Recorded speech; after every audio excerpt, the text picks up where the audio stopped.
Hi, I'm David Klion. I'm senior editor at Blogging Heads TV, and this is not an episode of Worldwise. This is not an episode of any show in particular, but I'm talking today with Tim Shenk. Tim, why don't you introduce yourself? Hi, I'm Tim Shenk. As you just mentioned, I'm a grad student in history at Columbia. I wrote a book that came out last year called Maurice, Dobb, Political Economist, and I just wrote an article for The Nation that I think we'll be talking about today.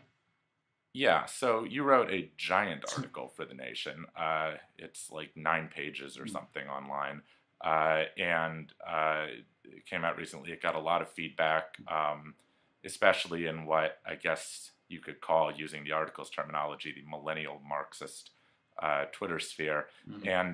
and it also notably got mentioned by Ross Douthat in the New York Times, and we'll talk about that as well. It's a long article. It's a great article. It's one of the best, I guess, uh, general assessments of a number of related new phenomena on the Mm-hmm. left in the last few years that I've read. And it's a hard article to summarize, but I'm going to ask you to try to do that. So, what is your article about, Tim? All right. Well, I think it sort of proceeds in three parts. The first tries to do a long-term conceptual history of the relationship between capitalism and socialism, and it pursues the pretty counterintuitive idea that, well, first off, capitalism as an idea is newer than we think it is. People only really start talking about it in the middle of the 19th century, and even then, it doesn't become common currency in politics until basically the 1930s, so pretty far into the 20th century. And even more surprising, the people who are the first ones to talk about capitalism, to take it really seriously, are Marxists. So capitalism emerges as a concept within this very left wing, this specific left wing debate. And I sort of trace the history of that weird sort of scorpions in a bottle relationship between capitalism and socialism from the origins of the concepts into the 1990s. And then, so that's part one. Then part two tries to use that longer conceptual history to frame the reemergence of Marxism among sort of pretty a small but influential and very media savvy and intellectually powerful group of writers who are coming up today who are youngish, like in their 20s and their 30s. The article calls them the millennial Marxists. That's one of a variety of terms that's been adopted for them. And one of the moves I try to make is pointing out that on the left, basically since the 1970s, there's been this assumption that what it means to be a sort of serious political economic thinker on the left involves focusing intensely on capitalism, which is not quite what the history before that bears out. And in fact, there's a wide variety of ways to be so there are a wide variety of socialisms. And even people who are arguing, beginning in the 20th century, that capitalism wasn't a good way for thinking about the problems that we face, and maybe the world had already moved beyond capitalism, in fact, that we were either about to enter or had already entered a post-capitalist society of some kind. But that larger political vision, which among the many books that talk about this stuff, the best is Howard Brick, who's a U.S. intellectual historian at Michigan, wrote an amazing book called Transcending Capitalism that I strongly recommend everyone check out. It's dense, but very rewarding. That book argues that these sort of post-capitalist visions melt away in the 1970s for a variety of reasons. And what emerges then is that a kind of Marxist political economy becomes common sense for thinking about capitalism on the left since the 1970s. And in a way, this is the sort of longer term framing of the emergence of, why are so many people taking Marx seriously now in 2014, a generation after after the fall of the Soviet Union, after communism was supposed to be permanently defunct. One reason, I think, is that you had this generation, basically, if you were growing up in the end of history moment in the 1990s, you were comfortable with a Yes, kind of... hi.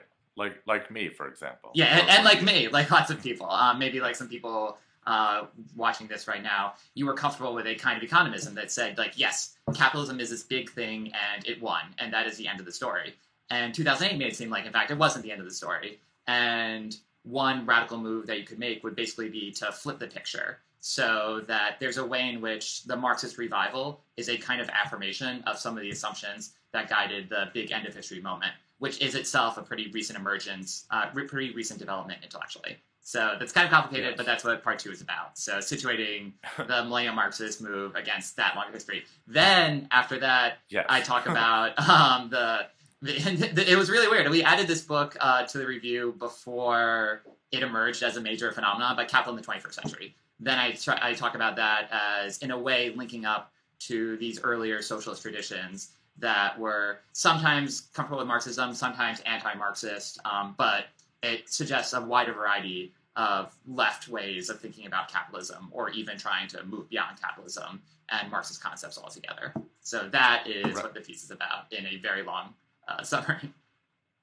That's a very good summary, and of course I encourage people to read the piece. It's actually it's very for an intellectual history of Marxism, it's actually very funny and readable, and gives a good overview of the topic. Now, it's interesting that Piketty has emerged, and I'm just going to pronounce his name as if I'm an American who's never taken a French class. Go for it. That's not totally true, but Piketty has emerged and has very rapidly become a phenomenon. From what I understand, he's even advising people in the White House.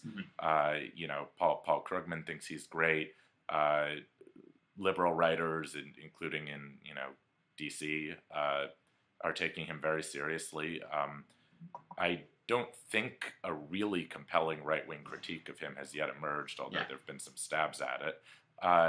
I guess just for the benefit of anyone in the audience who somehow has missed this phenomenon, can you briefly summarize what Piketty says? And I should also fess up that, like Megan McArdle and a lot of other people, I have not actually read Piketty, although I feel like I've read hundreds of articles summarizing his points in exactly the same way. But you have read him, right? So, yes. So why don't you explain Piketty? Great. Well, it's a really rich book, and there's lots of different things going on in it. And one of the reasons why it deserves all the praise that's been heaped on it, and to the extent that anything can deserve that amount of praise, is that almost any page you can pick up, and there's a really great insight scattered in there somewhere. So it's a very rich, rewarding text that I encourage everyone to somehow, if you can get a hand on a copy, since they're all sold out right now, it really is worth your time. But you can think of the book as making three distinct contributions, each of them pretty powerful. One is historical, one is political, and one is theoretical, and each is connected. So the historical contribution is this big story that Piketty tells. So this is the other maybe slightly more pretentious, but I don't think horribly pretentious way of pronouncing it. Piketty, I'm going to go with that. Go ahead. So the story that he tells there is basically about the relationship between the rate of return on capital, R, and economic growth, G. This is his summary, R and G, that formula that's been unavoidable in the lefty media sphere in the last month or so. Anyway, right. It's about R is greater than G. Yeah, it's about this relationship between R and G over several centuries. So reading modern history through that lens. And the story that he uncovers there basically is that the return on capital has a very long history. The data behind this is sketchy, but the best estimates that we have indicate that the return on capital has hovered around 5% for pretty much all of human history. And economic growth, by contrast, has a much more recent chronology. It's a much newer phenomenon. Really, it's not until the Industrial Revolution that growth for parts of the world kicks into gear in a significant way. But even then, that's on the order of 1% GDP growth annually, at least in productive capacity. And then it takes until the 20th century for growth to become both major levels and a global phenomenon. Piketty's line is something like, it wasn't until the 20th century that growth became a tangible reality for everyone. And what happens then in a really both coincidental but incredibly significant way is that growth begins to rise, especially, and his focus is Europe, so we'll just assume that Europe is the frame of the world for purposes of the story. Growth begins to rise at the same time that the return on capital basically collapses because you have World War I, you have the Great Depression, you have World War II. It's essentially the suicide of capitalist Europe. And so and this is really important in the post-war, when capital is reeling from the devastation of 3 decades of pretty unremitting disaster, and growth is kicking into gear in a really high way. And why that matters, and this gets to the theoretical argument that Piketty is making, is that when the rate of return on capital is greater than the growth rate, basically it becomes very, very hard to reduce inequality in any significant way. In fact, the economy becomes a kind of inequality-generating machine when capital has greater returns than the average rate of growth. And the reason is that you can think of capital in a way as the income for rich people. that like wealth is something that rich people have. Property ownership, that kind of stuff is concentrated among, to use a vocabulary that Piketty helped popularize, the 1%. So that notion, so growth you can think of as the amount that the average income can rise in a year, and capital's return you can think of as an income for the 1%.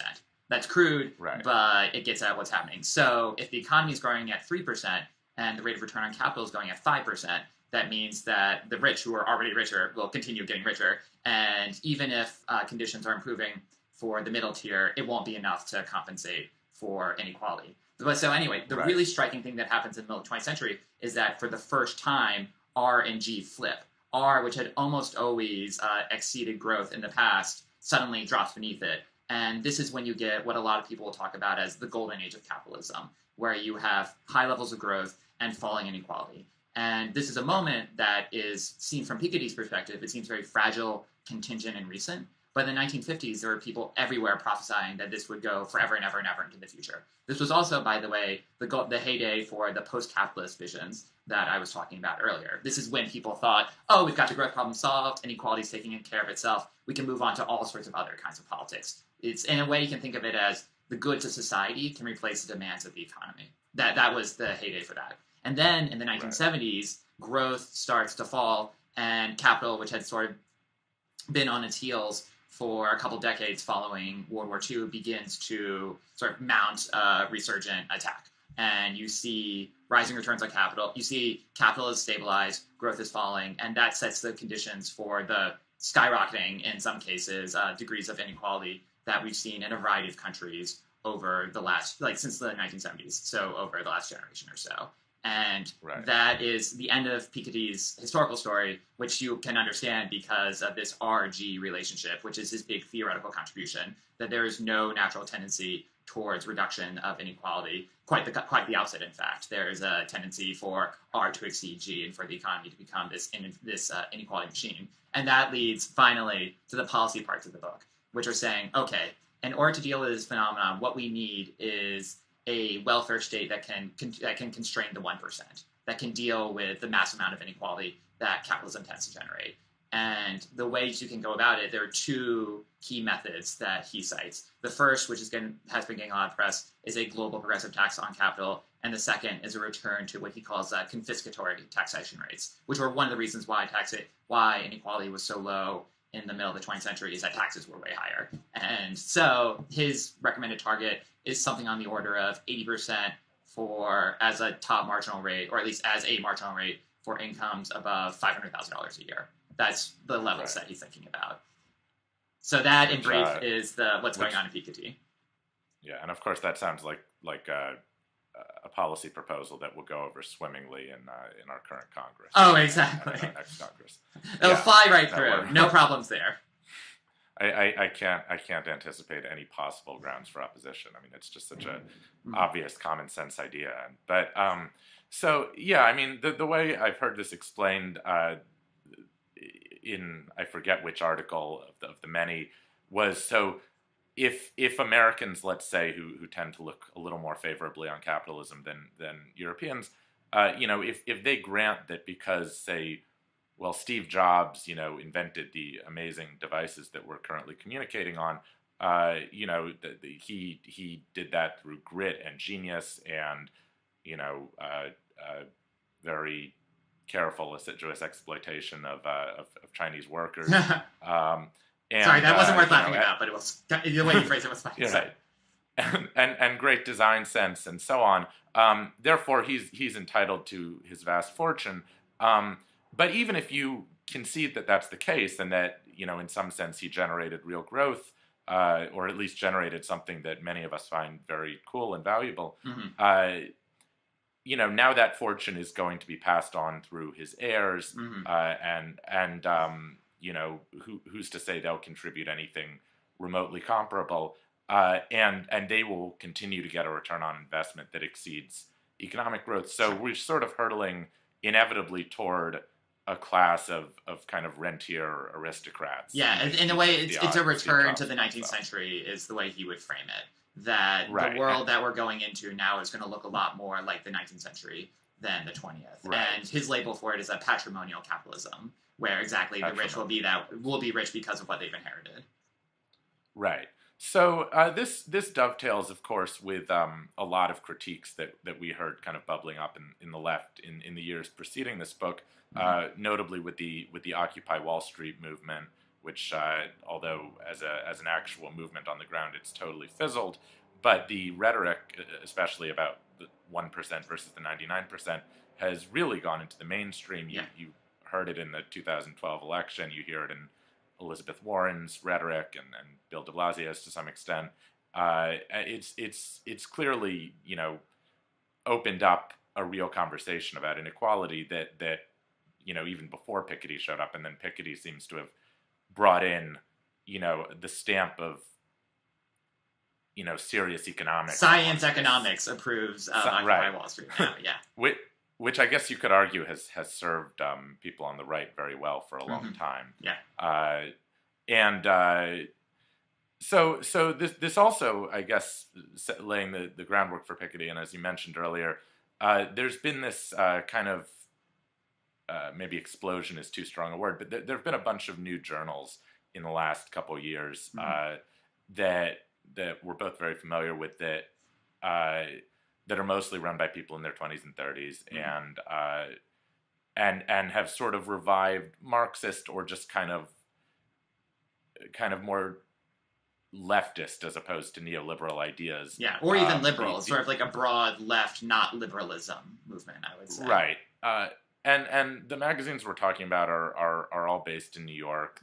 They include, many of them are online only. They include Jacobin, they include the New Inquiry, N+1, which has been around a little bit longer, Dissent, which has been around a lot longer, but is sort of being updated for this moment. Arguably, you could say the same about The Nation. So, talk a little about why we're seeing these now, and notwithstanding that we do both know some of the people involved, tell us about some of the people involved and why is this happening? And how would you differentiate between these magazines too? Oh, well, yeah, just to start, that might be helpful. So obviously Dissent, as you mentioned, has a long history, and actually it gets weird to talk about this because these groups are still so small that they sort of like punch above their weight culturally. This collection of a handful of people can really exert a disproportionate influence on broader debates. And anyway, so Dissent has a social democratic project that they've been concerned with for many decades now, but is sort of revivifying itself by a strong engagement with, among other current movements, this Marxist tradition. There's N+1, which was founded in, of course, the mid-2000s in this like John Kerry as kind of the horizon of acceptable liberal thought, like, okay, he's awful, but we don't have anything better to say moment. And then the magazines that are kind of a pair, but also quite distinct. Jacobin and New Inquiry, it makes sense to piece together in some ways, although, because, they rely, I guess they both have print issues, but they're chiefly internet phenomenon, and they've been able to take advantage of just a lot of great writing talent that was around, and really just a lot of the capacities that the internet has to offer for magazines that, it's like in the Batman movie with Bane, where he says, like, you adopted the darkness, I was born into it. These magazines were born into the internet. Like, they were ready to take everything that it had to offer from the outside. I don't think people fully necessarily grasp how young Rachel Rosenfeld at the New Inquiry or Bhaskar Sankara at Jacobin are. And everyone around them. These are. Exactly. These are all. They're younger than people in their 20s. Who have just younger than us, and we're still pretty young. Yeah. All right. We can hold on to our youth for just a little bit longer. But anyway, yeah. So they are. Yeah, they're in their 20s. Some cases in their early 20s, and frighteningly accomplished. They've done a lot with the time that they've had because they've seen this opportunity and take advantage of it. Although, while structurally, I think a lot of the same conditions that have enabled the New Inquiry and Jacobin to get as much attention as they have, I would draw it seems like there's a pretty clear distinction politically between those two projects, where Jacobin, they publish some work that pushes against, so Jacobin is sort of like very much of the left and has a very strong Marxist presence, and New Inquiry has politics is part of what they're doing, but it's less central to their enterprise. And the politics that they do have, I think, so there's not a coherent line necessarily. And to the extent that there is one, there's this sort of varying degrees of probably like an anarchist left. But again, there's a lot of diversity, and that doesn't really encompass everything that's going on with the new inquiry. Whereas the Jacobin is much more set on politics and political economy and capitalism, and has a much stronger conventionally Marxist presence than the new inquiry does. I've also noticed, and I don't mean this in any way as a diss to either of them, but I've noticed that Jacobin is written in much more kind of plain, accessible language, and New Inquiry is much more, I think, aimed at people who've done cultural studies, who've been anthro majors, or it's more. I mean, it varies a lot in both cases, especially New Inquiry. But I would say that tonally, they seem like they might be courting slightly different audiences. Yeah, and I'd say that there's a sense with the Jacobin project that they really think of themselves, like they want to have an effect on real politics. They put themselves in this like long tradition of engagement with the left, and they're trying to take, my guess would be that they would say that partly they're trying to take insights from the academy, people like David Harvey, Robert Brenner, Giovanni Righi, that haven't gotten as much traction in the public debate as they deserve. They're trying to introduce that, and they're also trying to rejuvenate a left-wing press model that had felt really stale in the 90s and 2000s when they were growing up. So even if sometimes the ideas seem like things that you could read in the monthly review, they wanted to read as like fresh and new. I think it's great. They had their latest issue has as its cover a GIF, and people I saw like were freaking out on Twitter about how awesome that was. And I think that captures at least part of what's made the movement so successful. Like there is a part of it that the Jacobins are successful. There's a part of it that is old wine in new bottles, but the bottles are really cool looking. Wait, how they did that with a print edition with like no, just they have an online edition that has it as a GIF, and it's really cool looking. Huh. I'm gonna have to look that up. But I actually kind of like the idea I just came up with as a sort of. But anyway, so actually, you and I were both just a few days ago at a dissent event in Brooklyn, of course, and we there were probably, I don't know, 40 or 50 people there, something like that, and it was all the writers who were in the latest issue talking about their articles, and Sarah Leonard, who I guess is mainly running the show there now and also an editor at The Nation. Yeah. Sarah Leonard said by way of introduction that we'll know that the left is winning when we don't know the name of everyone in the room, which I thought was a funny and kind of telling line, because it is a small world, and or at least the world of people who are actually writing and engaging with these ideas is relatively small. It's very centered in Brooklyn, or certainly in the New York area. But would you say that? I mean, I know you're probably more of an intellectual historian, but would you say that you see signs that these ideas are gaining traction outside of this kind of Brooklyn universe? It's or that it might. Yeah, it's hard to say. I think that what you wonder if the phenomenon around one of the reasons why I thought it made sense to group this millennial Marxist moment with Piketty is that it does seem like the two of them are. Sorry, my phone was yelling at me. Okay. It does seem like the two of them are emerging out of a similar context, a similar moment. Sort of some of the same reasons account for the popularity of Piketty and the efflorescence of these other groups, although there are also important distinctions why. But it does seem to me like, in a way, they might... So you can't... Part of an answer would have to do with the particularities of the media ecology in 2014, where if you can have a very vibrant presence on Twitter, for instance, or just establish yourself as part of the world that journalists take seriously, then in a way you don't need to have that same popular base, or at least it makes it a lot easier to for people to believe that you have a popular base because you're just on Twitter again and again and again and again and again. But right. I think that part of the answer is also that there is in the real world, like more generally, a sense that we're now in the latter days of the Obama administration. The Democratic Party in the United States has to figure out what it wants to do after Obama, after this sort of period of after the financial crisis, that intense phase where we had a politics oriented essentially around that, healthcare, what Obama was going to do with the Democrats. There's a sense that Democrats need to figure out what comes next. And I think that that's accounted for that energy, which was concentrated around Occupy for a little while, is sort of diffused in a variety of categories. But that's why we've been seeing this excitement over these groups. I think it's also why just the phenomenon around Piketty, which has really been extraordinary and totally took me by surprise. Like, I was reading this book in January for when I was starting work on this review, and I thought it was great. But I think lots of books are great that almost nobody pays attention to. Had no idea that it would get the kind of reception it did. So I would say that the optimistic reading for this would be that we're entering a period where debate will be much more open and can go in lots of surprising directions. And it could be in a Marxist direction, it could be in a variety of different avenues. But it's one of the reasons why this is like such an exciting moment to care about this stuff right now, the sense that things really are in flux. Yeah, I mean, and it certainly wouldn't be the first time in even living memory that a small group of journals in New York, written by a couple people who all know each other, have had a real effect.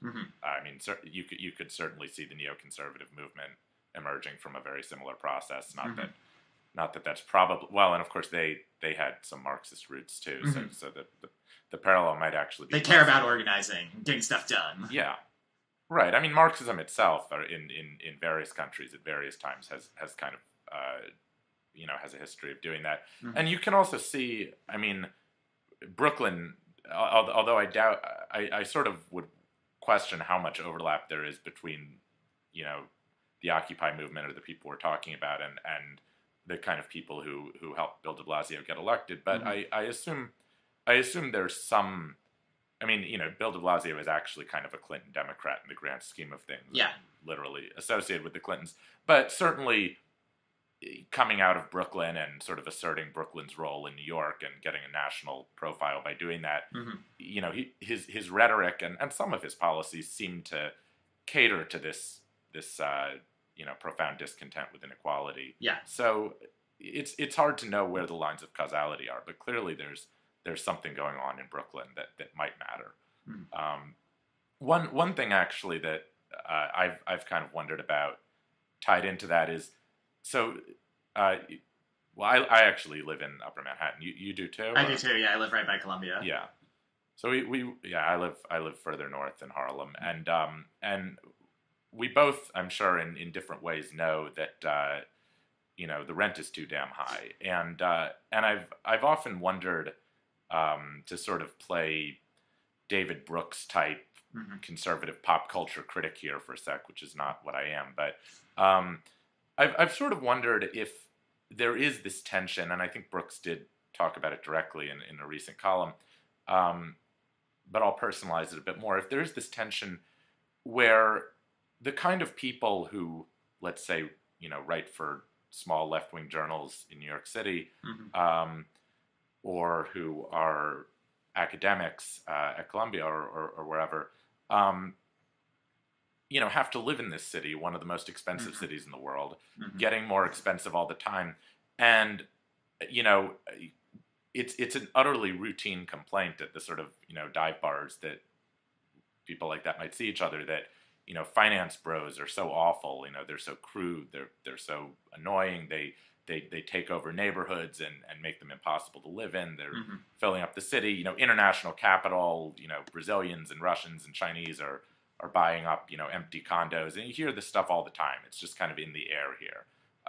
It's the sort of thing that helped get de Blasio elected. And I've sort of wondered if, and it's all completely true, by the way, but I've sort of wondered if our perspective on finance and capitalism is a bit more personal.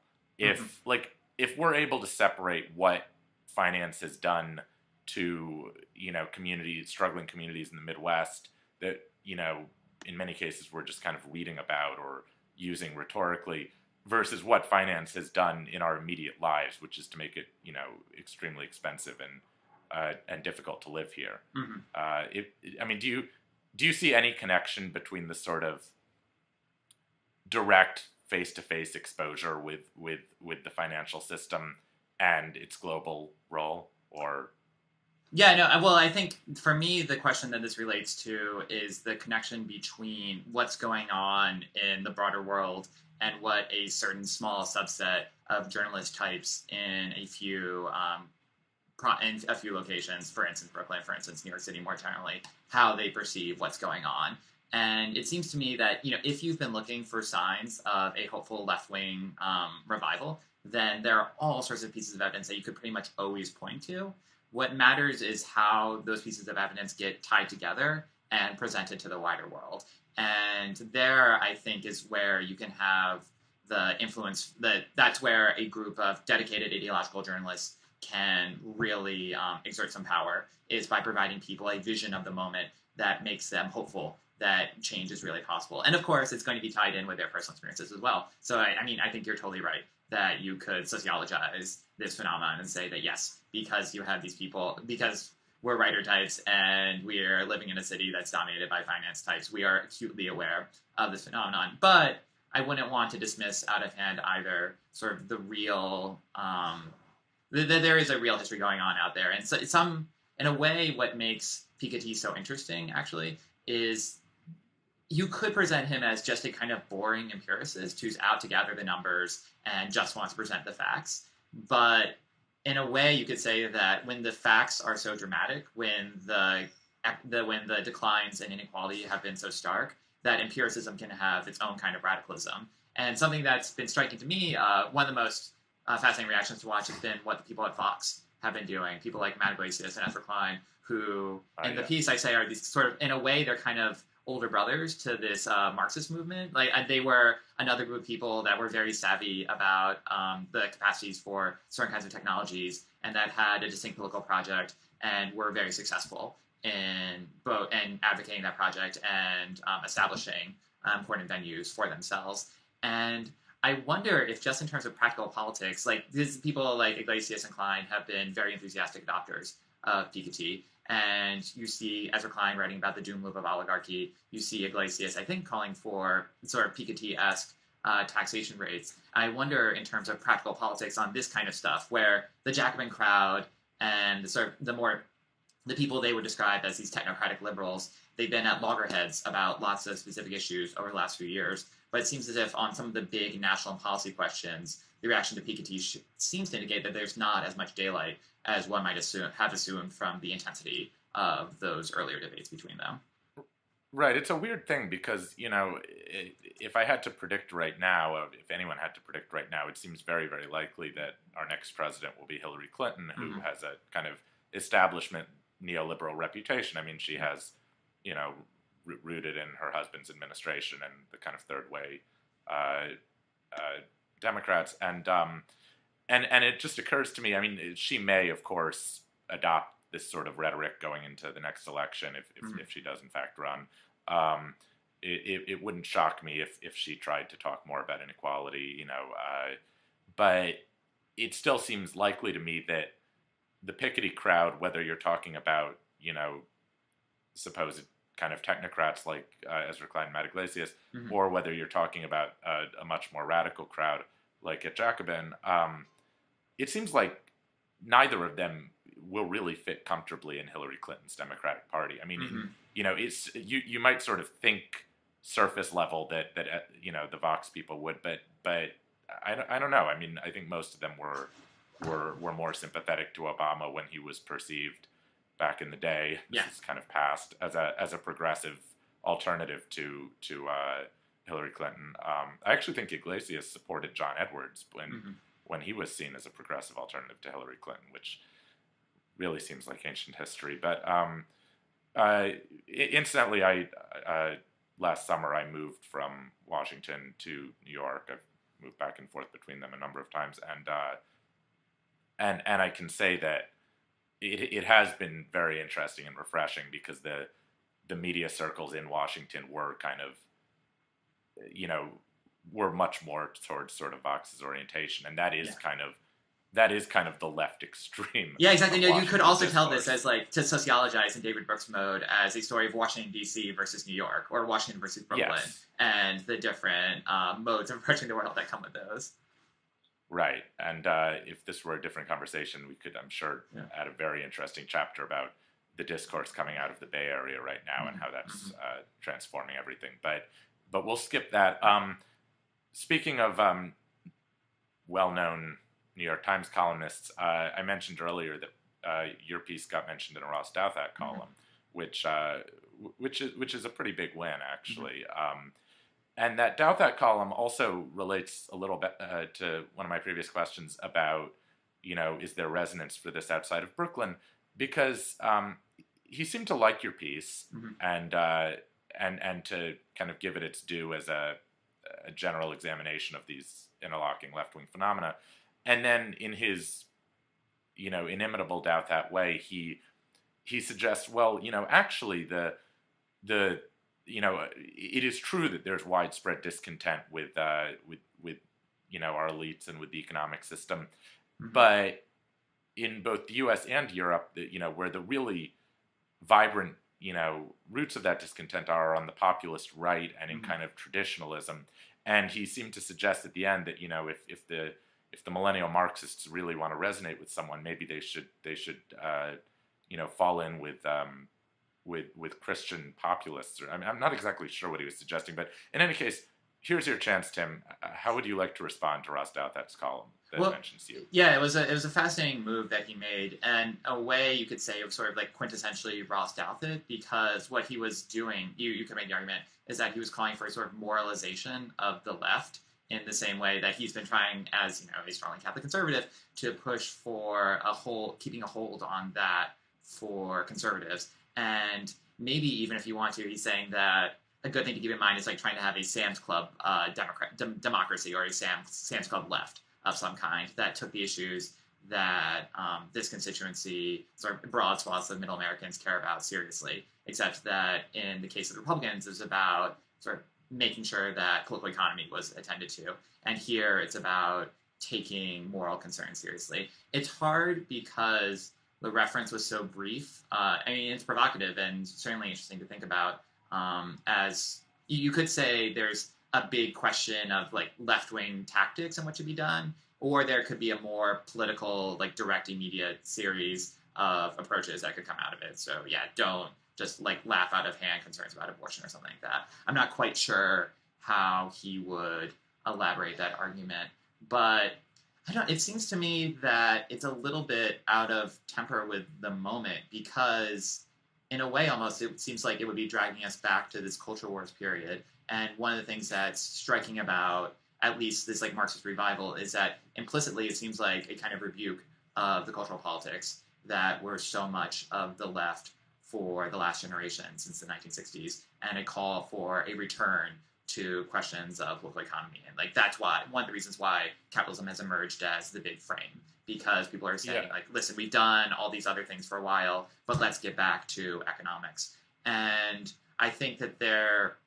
when it comes to grappling with big phenomena, there are all sorts of different approaches. And personally, I think that there's a lot to criticize within the Marxist like capitalism framework, but I think that it would be misguided to shift the attention away from these sorts of economic concerns so early, when it seems like, as the Piketty phenomenon shows, that like they are there's a big audience out there for them right now. And just more generally, that it's always not that Douthat is doing that in his column, but the idea that you can draw the sort of like neat divide between cultural and economic issues is always, that's always misguided. So there's room for sort of, I think this is maybe an easy criticism to make, but there's a sort of false dichotomy that's established there, and that the room for real creative thinking will be in pushing against that boundary. And of course, something that we've left out of this conversation so far, and that's on Douthat's column, but that should be, I think, essential to any left movement going forward, is like what goes on with ecology and those questions around environmentalism, which in a way they're circling around the Piketty book, but that seems like maybe an area where you could actually get some of that moralizing energy that Douthat is talking about, but in a non-traditionalist form. Yeah, actually, since you mentioned that, there was a piece, I think, in The Nation recently by Chris Hayes, who's a big star now. You know the piece I'm talking about the new abolitionism about global warming. Yeah, the new abolitionism, yes, which was a really bold piece on Hayes's part because he, you know, as a guy who knows exactly what these things mean and who sort of bends over backwards in the piece not to be misinterpreted, he really he goes ahead and draws a slavery analogy, which is always a dangerous thing for anyone to do. He does it very carefully between slavery and kind of the energy industry, and he seems to be, you know, what he's arguing is not that is not so much that, you know, in the specifics of what slavery actually entails for human beings that it's in any way the same thing, but that what it would take to reverse catastrophic climate change is analogous to what it took to end slavery in this country. You know, basically you need to convince a huge entrenched economic interest to just leave money in the ground. Did you have any thoughts on that column? Do you think it succeeded? No, I respect the conceit because it seems like it's a parallel that makes a lot of sense to me. And I think Jacobin just today or yesterday had what I just skimmed it quickly, but I think it was a qualified praise, but a fairly approving endorsement of what Hayes was doing there, which is another sign of how porous these boundaries between like Marxists and this other broader left world can be. But it makes, just as an instance of the most successful radical movement in the history of the United States, like abolitionism is what you would go to. And actually, to Douthat's point, it's striking to think about, given how much of a moralizing movement the abolitionists were. And to connect it to our larger conversation, I would say one of the striking lessons that would come out, if this is what we want left politics to be about, the politics behind abolitionism are a lot more complicated, a lot more surprising than what sort of a standard Marxist model would give you for how change happens. And that's one of the qualms I have with this movement, is I worry that while it's exciting and enthusiastic and just has gotten a lot of people to care about issues that are very, very important, and some of the journalistic work that they've done has just been outstanding, that it can have a limited model of politics that cuts off more creative avenues. And actually, like, abolitionism would be a wonderful case in point for the 19th century, and one that I think probably actually does. As a historian, I tend to hate drawing parallels between the past and the present, because it's always, this is exactly the same, except for the billion ways in which they're different. But there's something powerful in that comparison. No, I agree. We should probably wrap up, but are there any final points you want to make before we do? No, just to thank you for having me on. This was a blast. Absolutely. It was great to talk to you, and we should talk again soon. Great.